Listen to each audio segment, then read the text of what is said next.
The Quick Selection tool. Step 1. From the Tools bar menu, select the Quick Selection tool.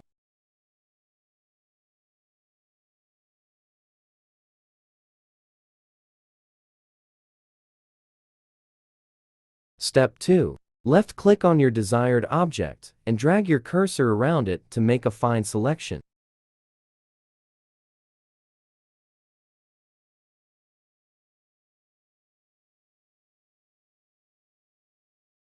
Step 3. Right-click to make a copy of your selection or create a new layer. Step 4. Drag your new layer to your desired location.